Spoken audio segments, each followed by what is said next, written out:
आप गुस्सा क्यों नहीं होते, आपको क्रोध क्यों नहीं आता।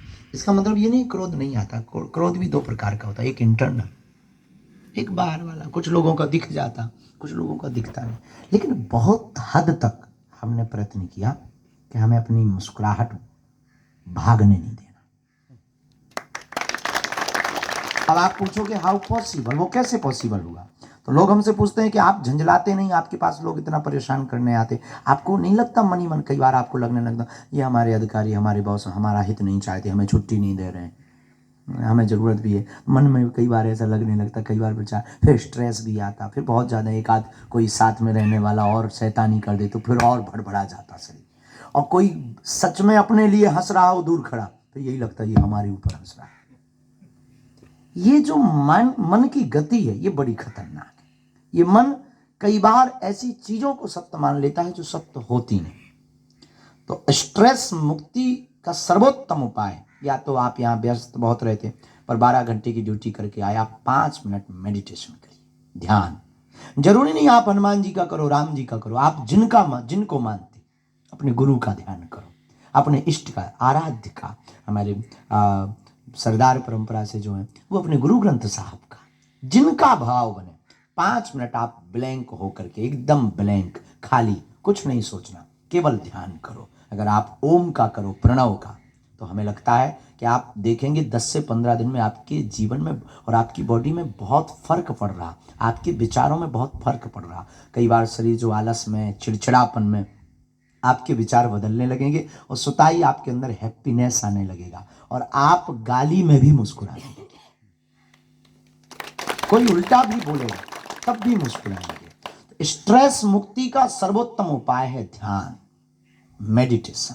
5 मिनट, बहुत 1 घंटा नहीं, 2 घंटा नहीं, 5 मिनट ध्यान। और ध्यान का मतलब आंख बंद करना नहीं, ध्यान का मतलब हमारी मति जो कहती आंख खुले में ध्यान हो, बेहतरीन ध्यान। आंख खुली रहे और अपने आप को, हम, मैं कौन हूं और इस पृथ्वी पर क्यों आए। और आपका तो निर्णय फिक्स हो गया है कि आप इस पृथ्वी पर राष्ट्र हित के लिए आए और पूरे राष्ट्र की जिम्मेवारी आपके ऊपर है। और आप मुस्कुराएंगे मेरे प्रियजनों, हमारे परिवार के सदस्यों, हमारा भारत मुस्कुराएगा। आप स्वस्थ रहेंगे, हमारा भारत स्वस्थ रहेगा। और आपका ब्रेन तेज चलेगा, हमारा भारत आने वाली हर बला से बच जाएगा। हमारे भारत में की जो सुरक्षा व्यवस्था आपके हाथ में है, पूरा देश आपके कारण चैनी से सो रहा है। लेकिन आपका मुस्कुराते हुए रहना बहुत जरूरी। और हमने तो प्रण लिया है कि हम, अभी आपको बता भी रहे थे कैंप में जहाँ बैठे चाय पी रहे थे, हम प्रार्थना कर रहे थे कि एक बार हमारे साथ ऐसी घटना घटी तो हमारे जीवन में वो क्रांति हुई। हम अचानक से ट्रेन से जाना था, कहीं अचानक से जाना था, एक महात्मा का आदेश लगा कि आप आओ, ये अभी आओ। हम किसी शहर में कथा कर रहे थे, वहाँ से हमने रेलगाड़ी पकड़ी, रेलगाड़ी पर बैठे तो कुछ कोटा ऐसे होते हैं जो तुरंत टिकट मिल जाते हैं, पर उस दिन किस्मत की बात कि हमको नहीं मिली। और यही कोई 1.5-2 साल पुरानी बात, और आज तक ऐसा हुआ नहीं, पर नहीं मिली टिकट तो नहीं मिली। पर एक ट्रेन आ रही थी जो दिल्ली जा रही थी, हम बैठ गए। लेकिन विचित्र बात हमने अपनी आंखों से देखी, अधिकारी भी हमारे साथ में, सुरक्षा के अधिकारी भी थे, सब बैठे। लेकिन जैसे ही डब्बा के लोगों को पता लगा कि बागेश्वर महाराज आए, आधा डब्बा खाली हो गया, सबने सीट दे दी। हमें खुशी हुई, अच्छा है, संतों का सम्मान किया, हमने धन्यवाद दिया, हमने सबको कहा आप लोग बैठो, हमको केवल एक सीट बैठने की चाहिए, किसी के भी साथ हम शेयर करें। लोग बोले नहीं नहीं नहीं, कुछ लोग नीचे बैठ गए, छोड़ दी, बैठे सब। लेकिन तब तक हम जब बाथरूम तरफ गए तो जो हमारे भीतर क्रांति घटी, वहां पर 2 राष्ट्र की सेवा करने वाले बीएसएफ के जवान बाथरूम के पास अखबार बिछाकर बैठे थे। तब हमारे मन को बहुत पीड़ा हुई कि यह देश कितना विचित्र है। एक कोई अभिनेता या कोई व्यक्ति उस बोगी में बैठ जाता है तो बोगी खाली हो जाती है, और सबसे बड़ा अभिनेता इस देश का हीरो कई महीनों बाद अपने घर पर परिवार से मिलने आता है, उसको एक सीट तक शेयर नहीं होती है। उस दिन हमने प्रण लिया था कि अब जो भी होगा हमारे जीवन में, हम कुछ ना कुछ अपने शब्दों से भारत के लोगों को मोटिवेट करेंगे।